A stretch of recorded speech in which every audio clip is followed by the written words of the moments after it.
Breaking the code. April 1942.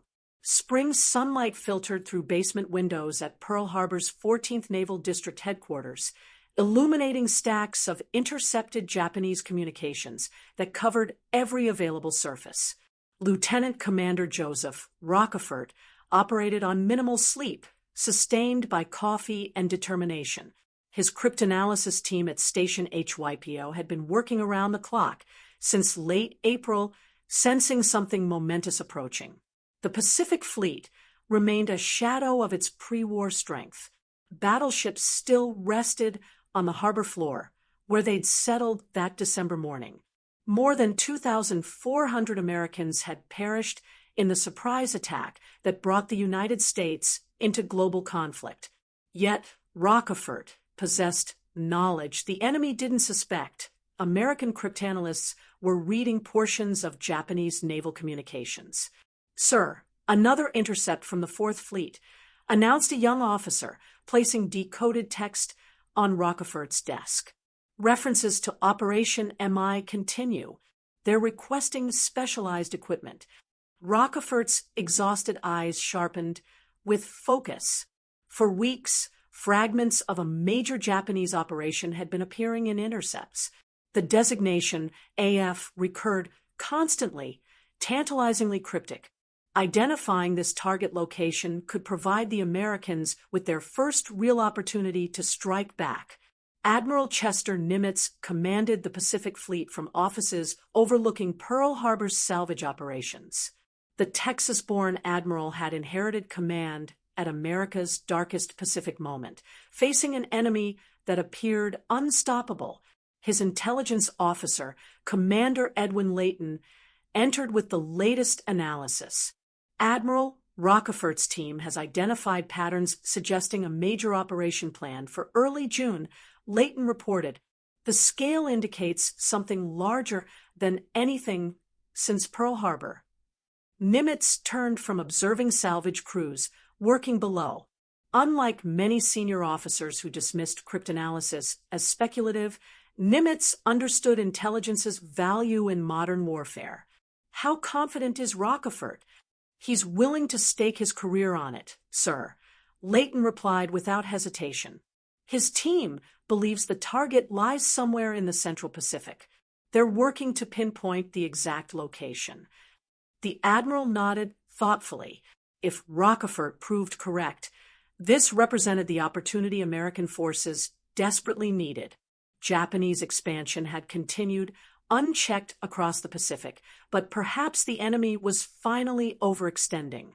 The puzzle of AF. In Station HYPO's basement facility, Rochefort's cryptanalysts worked through cigarette smoke and exhaustion. IBM tabulating machines clattered continuously, processing thousands of code groups. Men and women in rumpled uniforms searched for patterns in seemingly random character strings. "I found something interesting," announced Lieutenant Commander Jasper Holmes. Japanese communications repeatedly mention water desalination equipment for AF. Why would a major base need additional water supply capacity? Rochefort felt pieces aligning. A location requiring water supply augmentation, somewhere strategically critical enough to warrant massive operations. His mind cycled through possibilities before settling on the answer. Midway Atoll, the tiny American outpost guarding Hawaii's approaches. Holmes proposed an ingenious verification scheme. What if Midway reports water supply problems in plain language? If the Japanese mention it in their coded traffic, we'll confirm AF is Midway. "Contact Layton." Immediately, Rochefort ordered. "Have Midway transmit an uncoded message reporting their water distillation plant has malfunctioned." The plan worked perfectly. Within days, Japanese intelligence reported in coded messages that AF was experiencing water shortages. The target was definitely Midway Atoll. Command changes. Aboard carrier USS Enterprise, Admiral William Bull Halsey lay incapacitated in sick bay, suffering from severe dermatitis. The aggressive commander who had led early carrier raids against Japanese-held islands was too ill to stand, let alone command in the coming battle. "Bill, you look terrible," said Admiral Raymond Spruance, visiting his friend. The two officers were studies in contrast. Halsey was bold and instinctive, while Spruance was methodical and analytical, but they shared mutual respect and unwavering determination. "Ray, I'm giving you my command," Halsey said weakly. "Take my boys and hit those bastards hard. They trust you, and so do I." Spruance accepted solemnly. He had never led carriers in combat, but understood naval warfare's fundamental principles better than most. More importantly, he knew how to listen to subordinates and make decisions based on analysis rather than emotion. These qualities would soon face their ultimate test: preparing the defense. On Midway itself, Marine Colonel Harold Shannon inspected his aircraft collection, a mixed assemblage of obsolete Brewster Buffalo fighters, already proven inferior to Japanese Zeros, newer F-4F Wildcats, and various bombers. His pilots were mostly inexperienced, fresh from training. "Colonel, are we really expected to stop the Japanese Navy with these?" asked Major Lofton Henderson, gesturing at the lined-up Buffaloes. These planes had earned the grim nickname Flying Coffins from their pilots. "We'll stop them or die trying," Shannon replied grimly. "Every minute we delay them gives the Navy better chances against their carriers. That's our mission, Major, buy time with everything we've got." At Pearl Harbor, confirmation that AF meant Midway electrified planning. Armed with this intelligence, Nimitz and senior commanders for urgent consultation. "Gentlemen, we know where they're going and approximately when," Nimitz announced, "the Japanese are sending at least 4 carriers against Midway in early June. This is our chance to ambush them." The mathematics appeared daunting. Japanese carriers Akagi, Kaga, Soryu, and Hiryu were veterans of Pearl Harbor and Indian Ocean operations. Their pilots possessed years of combat experience. American carriers Enterprise, Hornet, and Yorktown had brave crews, but far less experience. Moreover, Yorktown had been badly damaged at the Coral Sea battle and was limping back to Pearl Harbor. How long to repair Yorktown? Nimitz asked his maintenance officer. 3 months minimum, Admiral. She took bomb hits deep into her structure. Significant damage to her flight deck and fuel systems. "You have 3 days, Nimitz said flatly. "Whatever it takes, I want that ship operational and sailing with the others." The maintenance officer's jaw dropped, but he recognized the determination in Nimitz's eyes. "Yes, sir. We'll work around the clock." Superhuman repairs. As May drew to a close, Pearl Harbor became a hive of desperate activity. 1,400 workers swarmed over Yorktown, welding, hammering, and installing equipment. Repairs that should have required months were compressed into 72 hours of superhuman effort. Men worked until they collapsed from exhaustion, knowing every rivet driven, every plate welded might determine victory or defeat. Lieutenant Commander John Thatch, one of the Navy's premier fighter tacticians, gathered his pilots aboard Yorktown.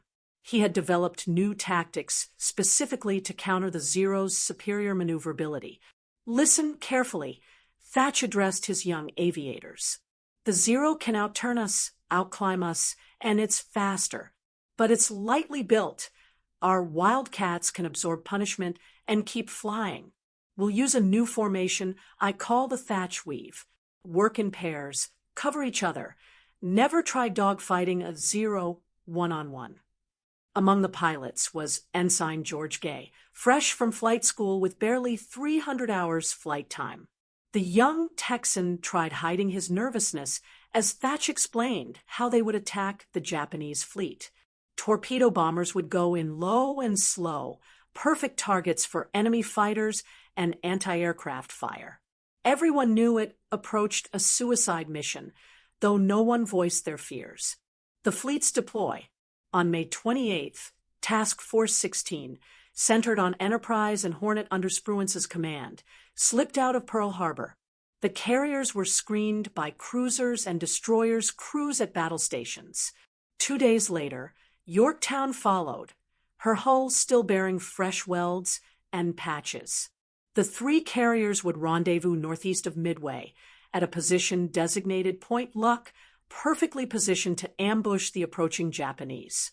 Aboard Enterprise, Spruance studied latest intelligence updates with his staff. The quiet admiral was known for analytical thinking and careful planning. Unlike the impulsive Halsey, Spruance calculated every move, considering all possibilities before deciding. The Japanese expect surprise. Spruance told his staff, "They believe our carriers are still in the South Pacific or back at Pearl Harbor. That overconfidence is our greatest advantage. We must use it wisely." Commander Wade McClusky, commanding Enterprise's air group, prepared his pilots for what lay ahead.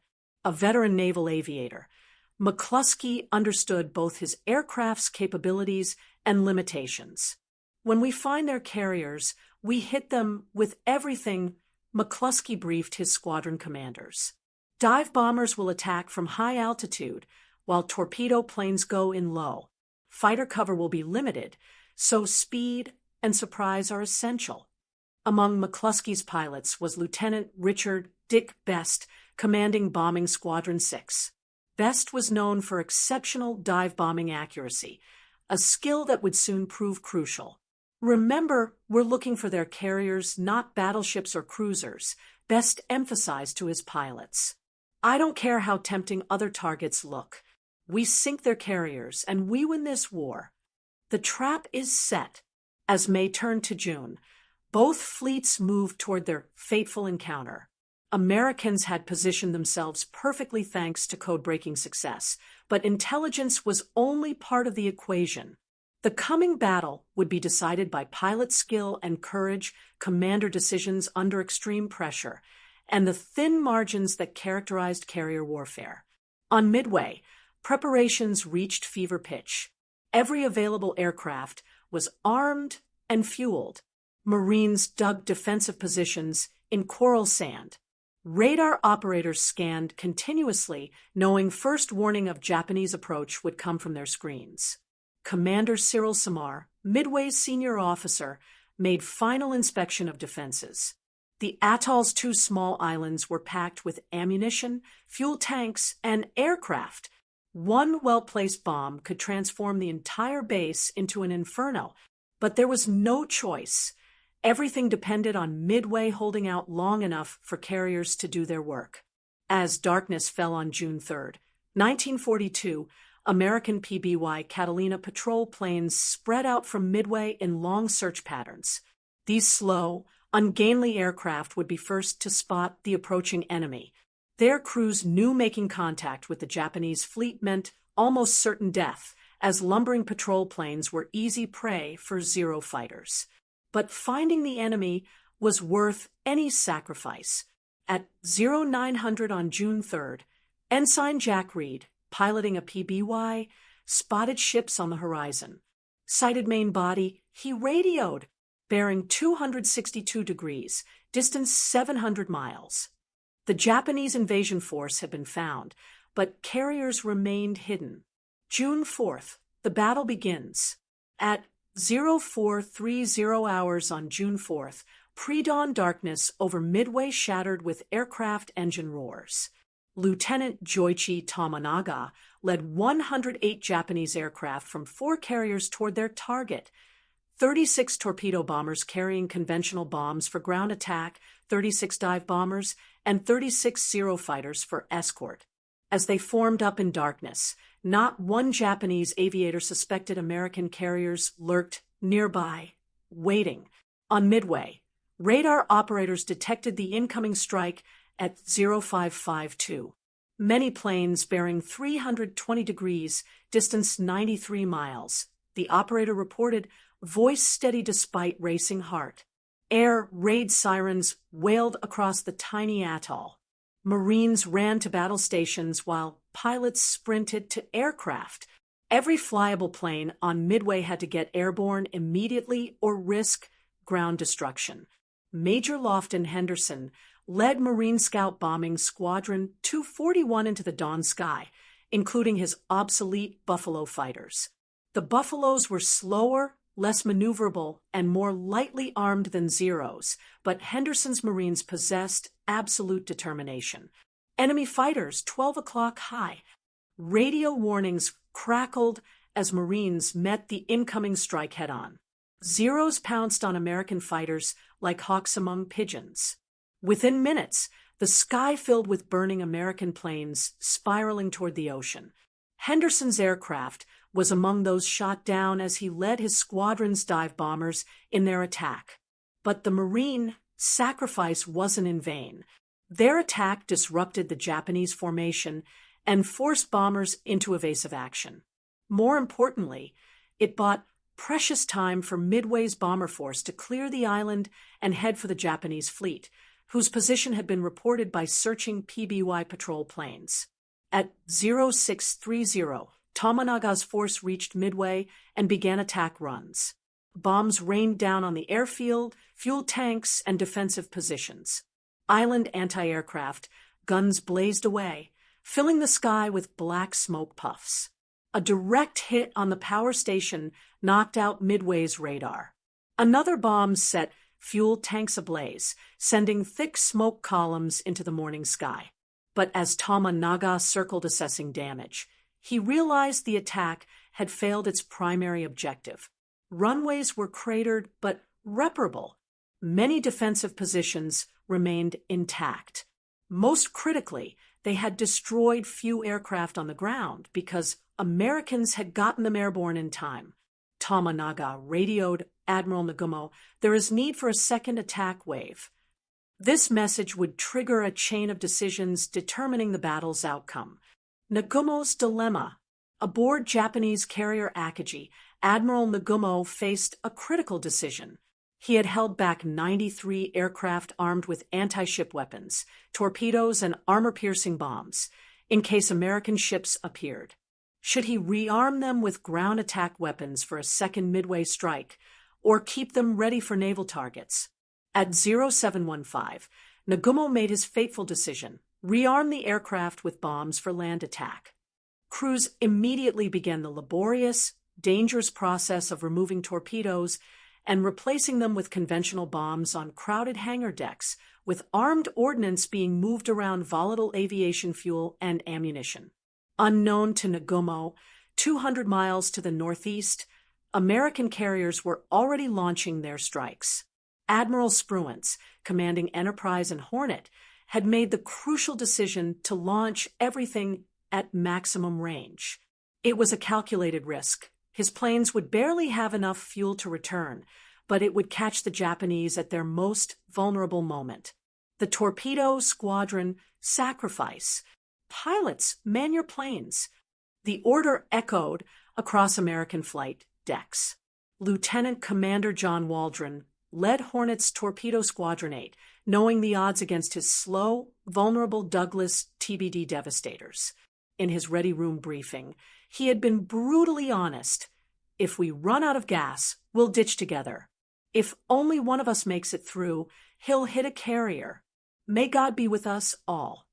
Among Waldron's pilots was Ensign George Gay, the young Texan who would soon become his squadron's sole survivor. By 0800, the American strike was airborne but scattered. Different squadrons became separated in clouds, each group proceeding independently toward the estimated Japanese position. This lack of coordination would prove both a weakness and, paradoxically, a strength. Meanwhile, Nagumo's problems multiplied. At 0728, a scout plane from Cruiser Tone reported 10 enemy surface ships bearing 10 degrees, distance 240 miles from Midway, course 150 degrees, speed 20 knots. The pilot hadn't identified ship types, a crucial oversight leaving Nagumo uncertain whether he faced carriers or merely a surface force. Suspend rearming operations, Nagumo ordered, but confusion reigned on Japanese hangar decks. Some aircraft were fully rearmed, others half-converted, and ordnance was scattered everywhere. The delay would prove fatal. At 0820, the Tone Scout plane sent another report that chilled Nagumo's blood. Enemy ships are accompanied by what appears to be a carrier. The Americans had carriers at sea, and his own aircraft were caught in chaos between configurations. Worse, his first strike wave was returning from Midway, low on fuel and needing immediate landing. The death ride. At 0920, Lieutenant Commander John Waldron spotted the Japanese fleet through cloud breaks. His torpedo squadron was alone, having separated from fighters and dive bombers. Waldron knew attacking without fighter cover was suicide, but also knew this might be their only chance. Attack immediately, Waldron ordered, leading his 15 Devastators down toward the Japanese carriers. The Zeros were waiting, as slow torpedo bombers lumbered toward their targets at wave-top height. Japanese fighters attacked ferociously. One by one, Devastators burst into flames and crashed into the sea. Ensign Gay watched in horror as his squadron mates died around him. Waldron's plane was hit and cartwheeled into the ocean. Others exploded midair or broke apart under concentrated fire. Gay pressed on, his gunner firing desperately at swarming Zeros until killed by a cannon burst. Gay released his torpedo at Carrier Soryu, then flew directly over the ship so low he could see Japanese sailors' faces. Moments later, his plane was riddled with bullets and crashed into the sea. Wounded but alive, Gay inflated his life jacket and hid under a floating seat cushion, becoming an unwilling spectator to the battle's climax. Torpedo Squadron 8 had been annihilated. All 15 Devastators were shot down. Of 30 men, only George Gay survived. Their torpedoes, plagued by technical problems, either missed or failed to explode. But their sacrifice had not been in vain. The attack had pulled Japanese fighter cover down to sea level, leaving high altitudes undefended. More American torpedo squadrons arrived and met similar fates. Enterprise's Torpedo Squadron 6 lost 10 of 14 aircraft. Yorktown's Torpedo Squadron 3 lost 10 of 12. But the repeated attacks were forcing constant evasive maneuvers, preventing Nagumo from launching or recovering aircraft. 5 minutes, that changed history. By 10:20, Japanese carriers were in chaos. Returning aircraft from the Midway strike circled overhead, desperately low on fuel. Flight decks were crammed with aircraft being refueled and rearmed. Bombs and torpedoes were scattered on hangar decks. Fire safety procedures were being ignored in the rush to prepare strikes against American carriers. It was at this moment of maximum vulnerability that Commander Wade McClusky arrived overhead with 33 dive bombers from Enterprise. McClusky had led his squadrons on an exhausting search, flying beyond the point where fuel reserves allowed safe return. Just as he was about to turn back, he spotted a Japanese destroyer racing northeast. Correctly guessing it was heading to rejoin the main force, McClusky followed its course. At 10:22, McClusky's perseverance was rewarded. Through cloud breaks, he saw Japanese carriers spread out below, their flight decks packed with aircraft. No Zeros challenged him at altitude. They were all at sea level, finishing off the last torpedo bombers. McClusky split his force, assigning squadrons to different targets, and gave the order millions of Americans had been waiting for since Pearl Harbor: attack immediately. Lieutenant Dick Best led his squadron toward Akagi, Nagumo's flagship. As he pushed over into his dive, Best kept his eye on the growing carrier shape. At 2,500 feet, he released his 1,000-pound bomb and pulled out sharply. Most bombs missed, pilots were exhausted and diving through anti-aircraft fire, but Best's bomb was perfectly placed. It punched through Akagi's flight deck and exploded in the hangar deck among fueled and armed aircraft. The result was catastrophic. Secondary explosions rippled through the ship as fuel, and ordnance detonated in chain reaction. Within minutes, Akagi was an inferno. Simultaneously, Kaga was hit by at least 4 bombs from McClusky's other squadron. The hits started uncontrollable fires among packed aircraft. At nearly the same time, Lieutenant Commander Max Leslie's dive bombers from Yorktown scored 3 direct hits on Soryu in a textbook attack. Within 6 minutes, 3 of Japan's premier carriers were burning wrecks. From his hiding place in the water, Ensign Gay watched the Japanese carriers explode. Ships that had seemed so invincible moments before were now funeral pyres. He could see Japanese sailors abandoning ship, leaping into oil-covered ocean to escape flames.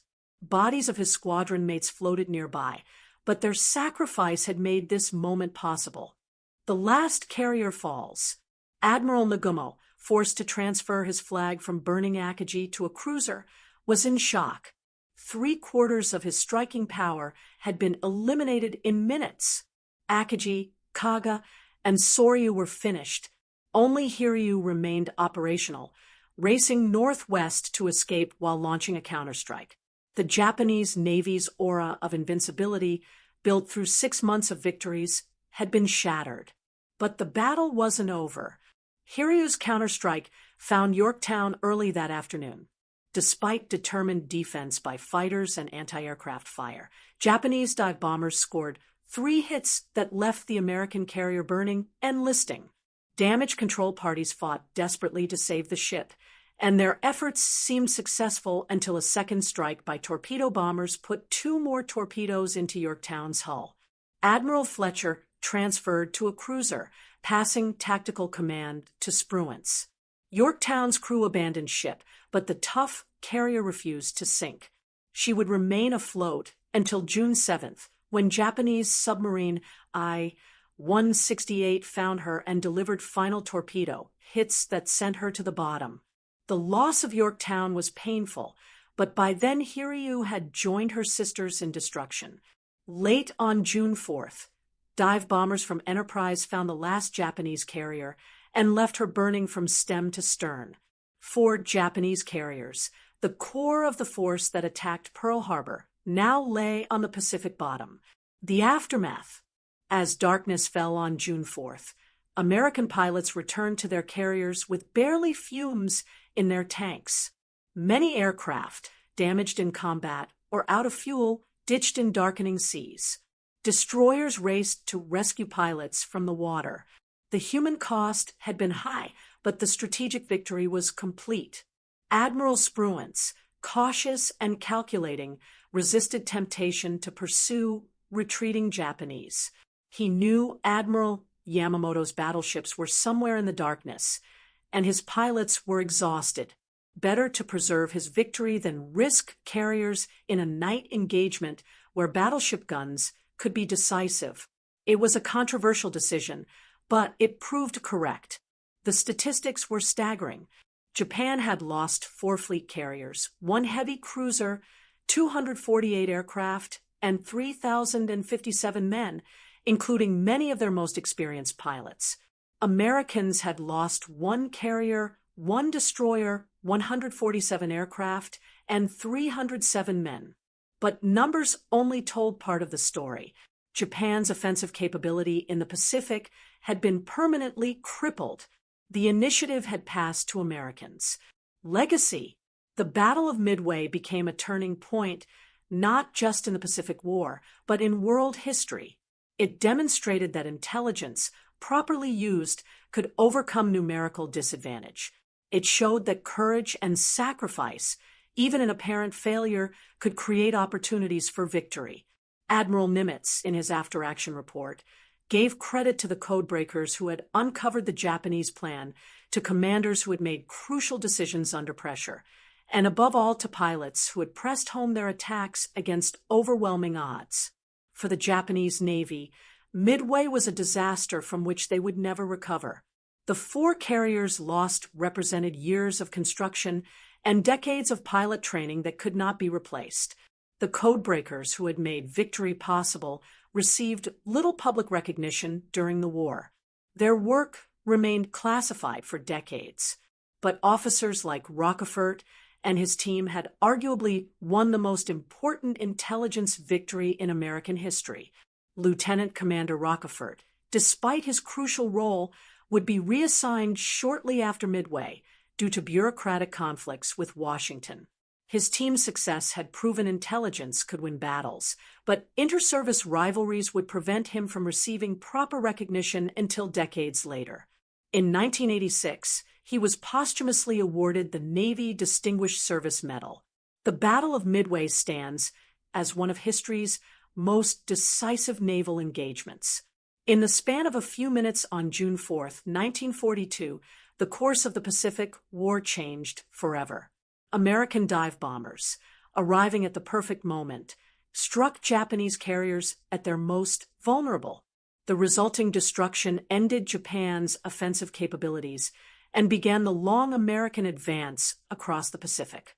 Today, Midway Atoll is a wildlife refuge, its runways abandoned and facilities crumbling. But the waters around it remain hallowed ground, where brave men from both nations fought and died in a battle that shaped the modern world. Their sacrifice reminds us that freedom requires vigilance, that intelligence and preparation can overcome seemingly insurmountable odds, and that ordinary people can achieve extraordinary things when their nation's survival is at stake.